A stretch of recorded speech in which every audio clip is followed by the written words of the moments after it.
Like most working professionals, yung buhay natin umiikot sa pagdadrive, nata-traffic, occasional weekend trips. Pero sa kaso ko naman, bukod sa mga tapings and hosting gigs, meron akong mga occasional stand-up comedy shows. Hi guys, I'm Stanley Chi and this is the VinFast VF6.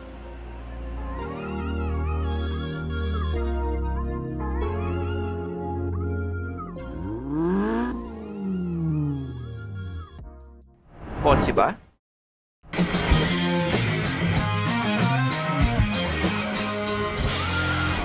Feel kotse na.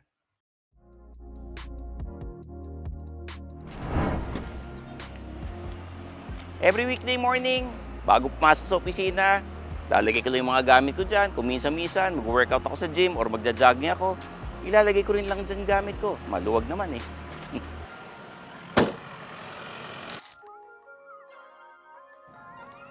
What I appreciate about the VF6 is tahimik yung makina niya. Smooth yung pagmamaneho mo. Lalo na tuwing early morning, pag nagda-drive ka papunta opisina, kailangan talagang stress-free. Marami ka pang may isip na kung anong ideas. Pagdating sa cabin, maluwag siya kahit may mga dala kang backpack. Yung mga bata, mag-e-enjoy kasi yung legroom niya maluwag. Madaling lumabas-pasok ng sasakyan na ito. As working professionals, safety is non-negotiable.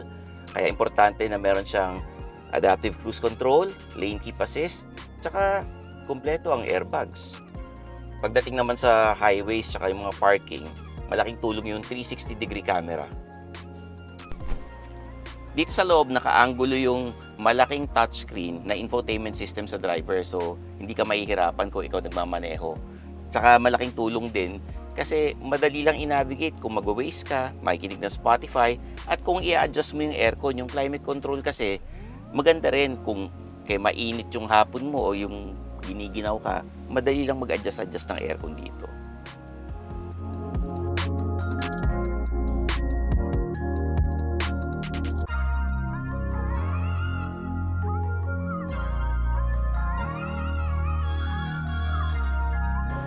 After work, I usually run errands, quick stops, mga meetings, pero the cargo space easily fits our grocery items.